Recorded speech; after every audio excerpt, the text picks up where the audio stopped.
Hi hello నమస్తే welcome to Varanasi వంటిల్లు. అందరూ ఎలా ఉన్నారు? బాగున్నారా? నేను బాగున్నా. మనం అందరం హెల్తీగా హ్యాపీగా ఆరోగ్యంగా ఉండాలని ఆ విశ్వేశ్వరుని మనస్ఫూర్తిగా కోరుకుంటున్నానండి. అయితే నాకు ఒక కామెంట్ వచ్చిందండి.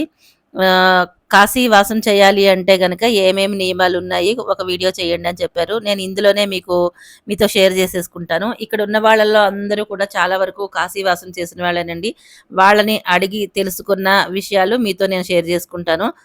ముందస్తుగా కాశీ వాసం చేయాలి అంటే గనక కాశీలో అడుగుపెట్టిన తర్వాత మనం కాశీ వదిలి బయటికి వెళ్ళకూడదు. కాశీ పొలిమేరలు దాటి బయటికి వెళ్ళకూడదు. ఆహ్, తర్వాత ప్రతిరోజు గంగా స్నానం చేయాలిట. ప్రతిరోజు విశ్వనాథుని దర్శనం చేసుకోవాలి. ఏకభుక్తమే చెయ్యాలి. పొద్దున్న భోజనం చేయాలి. రాత్రి టిఫిన్ తినాలి. అలాగే పరాయి సొమ్ము ఆశించకూడదు. ఒక్క రూపాయి కూడా ఎవరైనా ఇచ్చినా కూడా పుచ్చుకోకూడదు. దక్షిణలు గానీ, బట్టలు పెడతారు కదా! వచ్చిన వాళ్ళు ముత్తైదులకి వాటిలకి బట్టలు పెడతారు కదా! అలాంటివి ఏది పుచ్చుకోకూడదు. ఎవరి దగ్గర ఏది ఆశించకూడదు. మన ఇంట్లో మన భోజనం మనమే వండుకొని తినాలి. రాత్రి టిఫిన్ తినాలి. ఉల్లి, వెల్లుల్లి లాంటివి నిషేధం. తర్వాత మంచాల మీద పడుకోకూడదు. నేల మీదే పడుకోవాలి. నేల మీద అంటే మనం దుప్పట్లు ఏవో పక్కన వేసుకొని పడుకోవచ్చనుకోండి.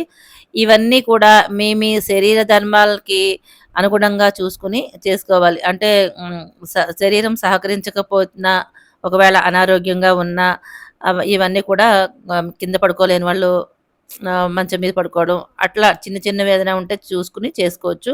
అలాగే రోజు గంగా స్నానం పడని వాళ్ళు ఇంట్లోనే స్నానం చేసి భగవద్ ధ్యానంలో, భగవత్ చింతనలో మాత్రమే ఉండాలి. ఇవన్నీ చెప్పారండి నాకు. అది మీతో నేను షేర్ చేసుకుంటున్నాను. మీ అందరికీ అర్థమైందని అనుకుంటున్నాను. ఇంకేమైనా డౌట్స్ ఉంటే కనుక కామెంట్‌లో అడగండి. తప్పకుండా చెప్తాను. మేమందరం కలిసి వెళ్ళామండి. ఇక్కడున్న వాళ్ళందరూను. ప్రతిరోజు మాకు పెళ్లివారి భోజనాలంటే మీరు నమ్మారో లేదో నాకు తెలీదు గానీ, ప్రతిరోజు మాకు ఇలాగే ఉంటాయి.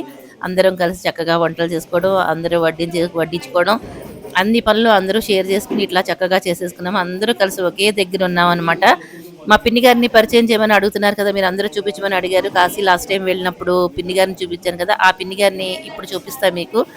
చూడండి వీళ్ళందరూ కూడా చాలా చాలా హెల్పింగ్ నేచర్ ఉన్నవాళ్ళండి అందరూ కూడాను. అందరూ కలిసి యూనిటీగా పని చేసుకోవడం, అందరూ చక్కగా సరదాగా ఉండడం, అందరూ గుళ్ళకెళ్ళడం చాలా బాగా జరిగిపోయింది మాకైతేనే. కాశీయాత్ర మళ్ళీ మళ్ళీ మళ్ళీ వెళ్ళాలనిపిస్తుంది. మళ్ళీ ఆ విశ్వనాథుడి దయ ఉంటే గనక తప్పకుండా మళ్ళీ కాశీ వెళ్ళాలనే కోరిక నాకు బలంగా ఉంది. మళ్ళీ ఆయన ఎప్పుడు పిలుస్తాడో, ఎప్పుడు వెళ్ళాలో అని నేను వెయిట్ చేస్తున్నాను. అన్నయ్య వినాయకుడిని కూడా అడిగాను. తప్పకుండా తీసుకెళ్తాడని నమ్మకం అయితే ఉంది. మీరు రండిటో మీ పిన్ని గారిని చూపించట్లేదని అడుగుతున్నారు అందరూను. ఎందుకంటే మీరు అందరూ అడిగారు కదా పిన్ని గారిని చూపించండి, చూపించట్లేదు అన్నారు. మీరు అక్కడెక్కడ ఉన్నారు చీకటి. ఇదిగండి అడిగారు కదా పిన్ని గారు అనమాట, కాశీ పిన్ని గారు. చూసారు కదా పిన్ని గారిని చూపించమని అడిగారు. మీ అందరికీ కూడా పిన్ని గారిని చూపించాను.